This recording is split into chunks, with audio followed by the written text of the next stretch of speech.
Okay. Hello, everybody out there in YouTube land. Hey, Hey, my son's got a facial mask on because he's got COVID 19. He I'm a tested positive for it. minority. Yeah, he's not showing any symptoms of it, I'm but is- I'm asymptomatic. thoughts and prayers out to him, guys, please. Also, with this coming Wednesday, I've got a COVID test. Let's pray and hope, fingers crossed, that it's negative so I can go back to work. With that having been said, let's get on to the review. Today's review is Last House on the Left, and whew, yeah, it was a tough one to kind of sit through. Premiered August 30th, 1972. It's directed by Wes Craven and produced by Sean S. Cunningham. And Two hold on. iconic names in horror. Hold on a second. If you don't know who Wes Craven is, clearly you don't know the Scream franchise. Well, Just saying. yeah, that's true too. But so the story follows these two drug dealers slash rapists slash child molesters slash murderers who escape from prison with the help of his one of them's junkie son and girlfriend, who's described as animal like and wild, I guess. And she might also be bisexual, but that's neither here nor there. Being bi doesn't make you evil, of course. We all know this. Unless if you're that girl who's literally with the worst of the trifecta of evil. Yeah, I guess so. But so they escape at the very beginning of this movie. And meanwhile, there's these two girls who are getting ready to go to a concert in New York City. And the girl's parents give her a necklace, which is a peace necklace. Mari, it's very prominent to the plot and the script. It comes back later. So they go to New York City, and they don't go to the concert at first. They want to score some grass, which is a slang term for marijuana. So they approach this guy who had been sent outside. He's the junkie son of the drug dealer, and he's been sent outside to go find girls. The girls approach him. So he can get his fix because he's addicted to heroin. Yeah, so they approach him, and he says at first that he doesn't have it. Then it clicks in his head that, hey, this could be his way to get his fix. So he brings them into the motel room, where I'll just say that shit hits the fan. And it does so in a hurry, guys. We're talking about a full-fledged sexual assault, although not much of it's really shown. Wes Craven does a really good job in that aspect of showing and not telling, or rather telling but not showing, I guess, is the correct way of saying that. Yeah, in but this instance. it's implied, so it's more showing, not telling. Yeah. Yeah, I guess that's it. You know, there's implications there.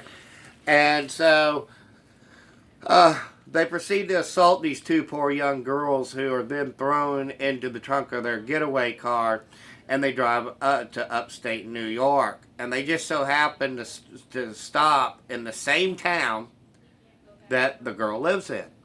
And they stop on the same road that she lives in. Mary. And her name's Mary, right? They follow her into the woods near her house. The last house on the left. Get it? Yeah. Get it? Get it? Get it? Get it? Get it? Anyways, so they proceed to do more sexual deviant acts to the girls and force them to make out with each other, and forces one of them to pee her pants, and it's all around a kind of an uncomfortable, grimy, sleazy experience, but in a good way. Wes Craven created Freddy Krueger. Well, I understand that, son, but I'm relaying the message to our audience who may not have seen this movie that, hey, by the way, this is kind of sleazy and grimy, guys. He created one of the worst characters of all time. I understand that, but our audience might not, okay? That's why I'm giving explanations here. Exposition, if you will. I didn't know that we needed to get into a full-fledged argument right here on our video. I love you, boys. Anyways, so the movie is kind of sleazy and it's kind of grimy. And the cinematography, though, is pretty good. You get some really nice nature shots interspersed with these bits of violence. And then you've also got, because The girl hadn't came home from the concert, so naturally her parents are worried, and they call the cops. Well, the cops are a couple of Barney Fife bumbling idiots. Let's just call a spade here, and that's what they are. And the deputy is played by the same actor who plays John Kreese from Cobra Kai and The Karate Kid. Yeah, he's in that. He's in this movie too, and so meanwhile, in the midst of all this interspersed violence, you've got these two bumbling idiot sheriff department guys who try to get a ride from a couple of hippies, because that's the time period we're talking about here, people. And so the kids then speed away naturally because they want to prank the cops. And then this toothless black lady shows up in her chicken truck, and so they get ready to. I have no room in here. You have to ride on the trunk. Yeah, so they get up on top of the damn thing, and then they fall off, and then the toothless chicken lady drives away. What? What? What was that in there? It makes no sense, but I guess it's to relieve the tension from the graphic violence. And check this out. As if it wasn't enough to help break up the interspersements of the violence, guys. There's even a theme song for the drug dealer, rapist, child molester. I know, and they make it so... It's kind of like the Robin Hood theme song. Like, that's how happy it is. It's like, so comical and comedic what it's describing. But overall, this movie is a pretty good movie, guys. If you can handle it. If you're not comfortable with the only parts that really... implied violence, because there really isn't a lot of it there. But if you're uncomfortable with that, you might want to stray away from it. The only parts that really get too graphic is the graphic deaths that they perform on the four people. It is a vigilante-style movie, and, vigilanteism really doesn't have any place in our society. If, a bad thing happens to you, once again, here's kind of a positive message out there to you. If a bad thing happens to you, you do need to seek the proper authorities and let them deal with it. Don't take the law into your own hands. That's what I'm trying to say, guys. But getting back to this movie... Unless if it's the bumbling idiot sheriffs and deputy from Last House on the Left, then that's when you're able to do that. Getting back to the plot. So they kill the girls, and then they wash off, and they head up the hill, and they head to the exact house that the girl lives at. So they're eating dinner, and the one guy, he is just crazy in love with spaghetti. That was some kind of a character trait, too. Yeah. This motherfucker loves spaghetti. I love my spaghetti. I want some more.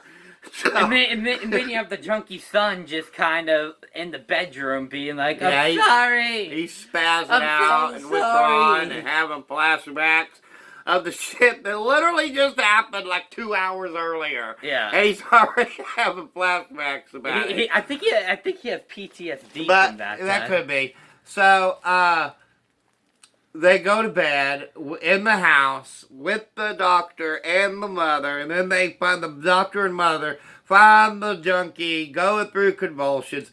They notice the peace necklace. They notice the fucking peace necklace, and that is where it really gets going, doesn't it, son? Yeah, and then they swear vengeance. Something clicks in their head. No, they're screw calling the police. No, the we mother, are going to take them out. The mother, she hears them saying, "What happens if they find out that we killed their kid and that she's in the lake?" And they're like, and then I'm like, "You idiots! Do you not know that she's in the other bedroom?" No, they do not. So the mother, something clicks in their head. The mother and the father, they're like, vengeance. The mother, not calling the police, vengeance. The mother then takes the guy who loves the spaghetti, and she starts coming on to him, seducing him. Now it doesn't click in this guy's head. First of all, he just met her, so how's she going to be so attracted to him? Second of all, they do realize they are in the house of the girl. Yeah. How can they not know what was about to happen? But anyways, the mother takes him outside, right? Because she wants to perform certain acts on him below the belt. I don't need to go any further than that. If you've, And so she bites it off. And he's bleeding. he bleeds to death. He's like, ah! And he falls on the ground. So then the other guy gets up, and there's been traps set out throughout the house, Home Alone style. When Krug wakes up, he wakes up to the father with a shotgun, and basically shoots at them. But he misses. Yeah. And so Krug's able to get away for a little bit, and he somehow knocks the doctor down the cellar or something. I can't remember exactly. But then you hear the greatest sound in the world. It's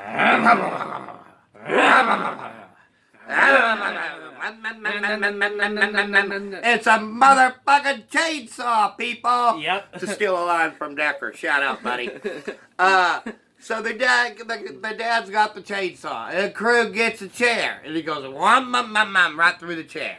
And he gets a coffee table, he holds it up as if that's going to protect him. Oh yeah, right and through the girlfriend of Krug, she runs out the window, she runs out the door, and then the mother is just like, you're not getting away, and then tackles her in the pool and slits her throat. Yep.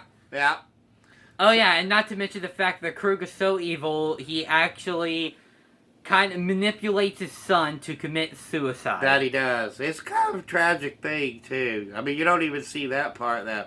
Like I said, Wes did a very good job of editing away from the violence, per se, so that you don't really see everything. The it's just the implications and the story of what can happen.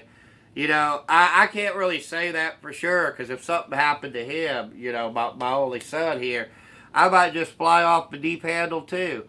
You can't really tell till you're really in that situation. So in a way, I mean, if you put yourself into the doctor and the mother's shoes, they do seem justified. But as I said, you know, vengeance really doesn't have any place.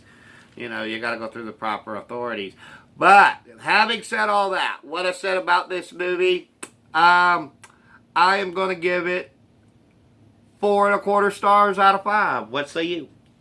Yeah, the same. 4.25 stars out of 5 stores. I would give it 4.25 stars out of 5. I would give it the full 5, but there were a few things that, you know, I could nitpick at and I can critique on.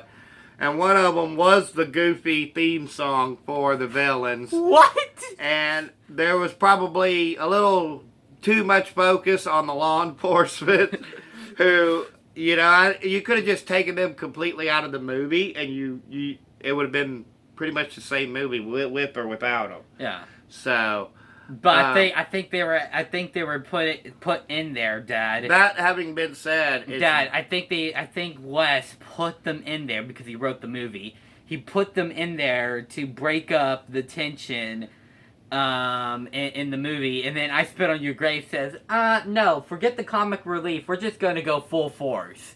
Yeah. No music, no nothing, we're full force. We're probably going to get to that one eventually. This is not really an I love this movie because I can't say that I love all of the aspects behind it, but of course I don't hate it neither. I do think it's a very great film. That's why I gave it 4.25, but it's not one that I absolutely love. But for those of you who want to go see it, you can check it out on Hulu. And that's about all I have to say about this one. So until next time, guys, peace and love from Denny and Son. Bye. Bye.